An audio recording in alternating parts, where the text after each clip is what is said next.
This morning on BRN, leadership succession in a changing retirement industry. Joining me now to break it all down, Tim Rouse is the executive director of the Spark Institute, and Joe McCabe is with Korn, Ferry. Tim, great to see you again. Joe, great to meet you. Thank you to both of you for joining us this morning. Thanks for having us. Thanks, Jeff. Tim, I want to start with you because this is, I think, some newer research being put out that's going to be addressed by the Spark Institute. What was the origination of the research and why do it now? Well, Jeff, the industry is really at an inflection point, transitioning from operational efficiency into a more uncertain, innovation-driven future. So the skill sets that define past success might not necessarily be those same skill sets that ensure the future leadership. Yeah, that ties actually nicely into past performance is not indicative of future results, which we see on financial statements. But in all seriousness, Joe, welcome to the program. Your firm Korn Ferry works across multiple industries, many industries. But I want to ask you about succession planning in the retirement industry. What makes it challenging in today's environment? Jeff, from an aspect as far as the industry goes, I think, and Korn Ferry has the advantage. We're the largest global executive search firm, so we see every industry, every geographic region across the globe. That gives us a unique vantage point. And a lot of the issues that the retirement industry is facing are really, a microcosm of larger industry succession and, talent management overall. The environment's changing so rapidly in every industry. Clearly, the retirement space is dramatic. You think about the aging of the boomers. What historically, as Tim had alluded to, there was much more consistency in leadership over a longer tenure. That's changed. And so, now we see average CEO tenure across the globe for various industries is 3.5 years. And so what used to be very long tenured has now changed because of the rapidly changing workforce, the boomers. And if you think about the impact of the retirement space more broadly, how much more complex it's become. And certainly on behalf of Spark, all the legislative efforts that go on there as well, too, for individuals that love the space, love the industry, but want to make sure, it's providing the right thing for individuals down the road, too, for their retirement. So I would say the rate of change is just accelerated dramatically, and that's impacted this industry as well. As Tim said, what does the next generation of leadership look like? That's why this is going to be a fascinating study. Yeah, and it sounds like to me you have to be a multi-talented professional. I know we're going to talk about that in a few minutes. Tim, let's talk about the survey. So we're kicking off or you are kicking, not me, but you two organizations are kicking off the survey. How is the information that you glean from these surveys going to be utilized by Spark and by the industry? So Jeff, we're using a two-part approach. So we're going to start with a national executive survey, and then followed with the help of Korn Ferry with a deep dive interviews.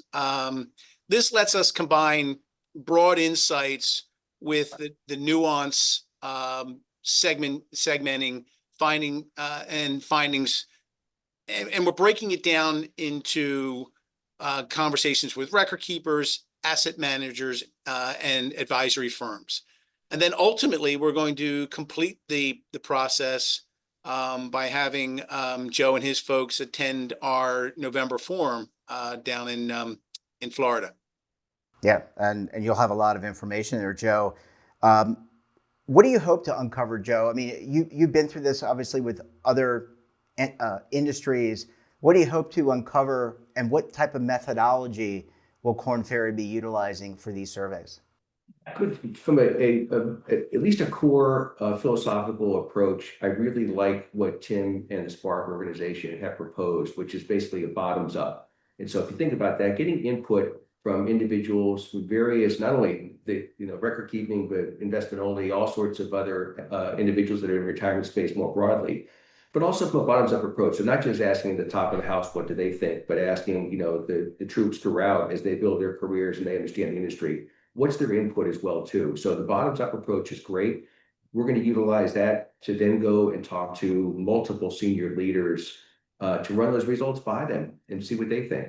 And so from to almost, ground that foundational research into what, the senior leaders think is important for the industry going forward.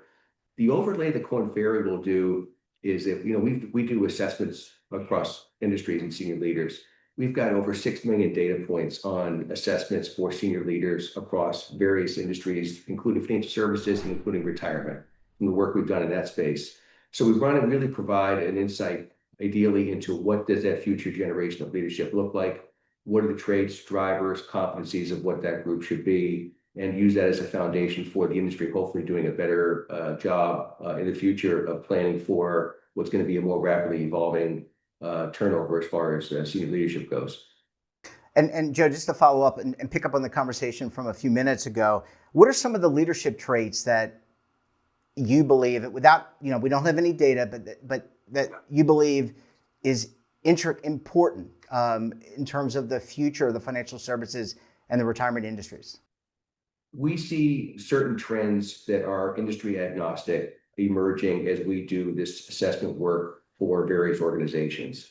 Given the rapid change of pace, the tolerance for ambiguity is growing by the moment, as far as that's concerned. That's probably the big driver. And then also from a leadership standpoint, individuals that think at an enterprise-wide level. Historically, every organization, even industries I've worked in prior to executive search, you typically get into a silo every day of your own company, your own organization, and having individuals that think more broadly across the enterprise, those skill sets are becoming more and more valuable as time goes on.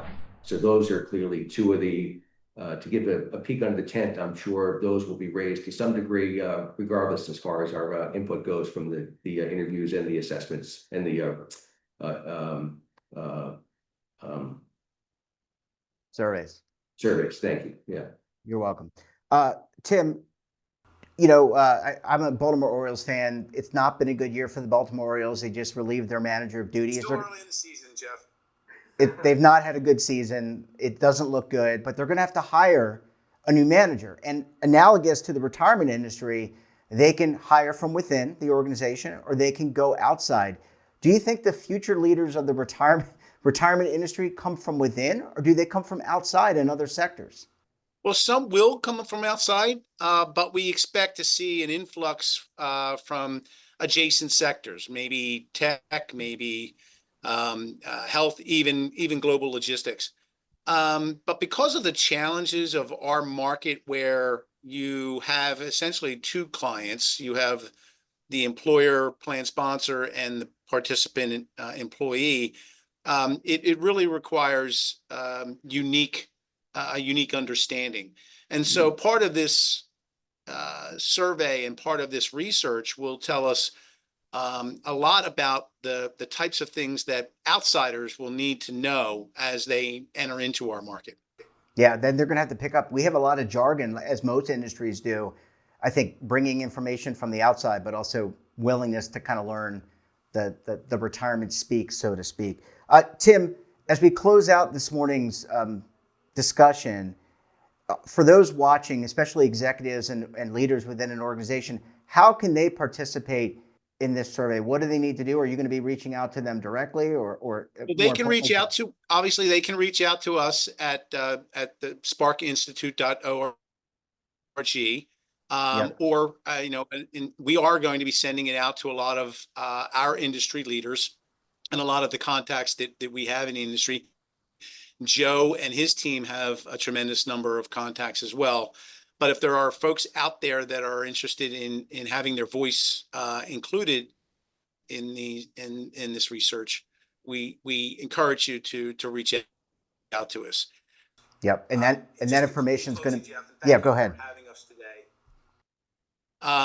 This isn't just about who leads the next generation. It's about how they lead differently.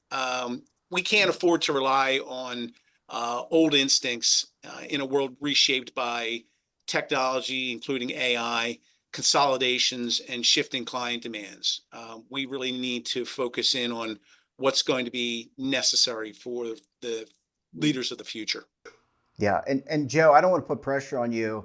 You talked about some of the data points. What, just kind of looking out without having access to any of the data, let's tease out that November forum appearance. Maybe we'll help drive even greater attendance than they already get. They get great attendance. But what can attendees look to glean from the information you're going to gather and analyze? In addition to the data, Jeff, there's also the value, and we're going to have a panel set up there to have senior leaders give their reflections on results and what they see going forward as well, too. So it's really going to be a great input from the industry thought leaders across the board of what that next generation of leadership looks like, to Tim's point. Yeah, it's going to be exciting, and I think I'm looking forward to seeing it. Having been someone like the rest of you gentlemen, been multi-decade contributor to the retirement industry, I'm looking forward to seeing where the future goes. Tim, Joe, thanks so much for joining us. We look forward to having you back when you have some results, and we'll talk to you again sometime very soon. Thank you, Jeff. Thanks, Jeff. Joe. Thanks, Tim. Take care. Good to see you. And don't forget to subscribe to our daily newsletter, The Morning Pulse, for all the news in one place. Details, of course, at our website, and your subscription helps support all this great BRN content.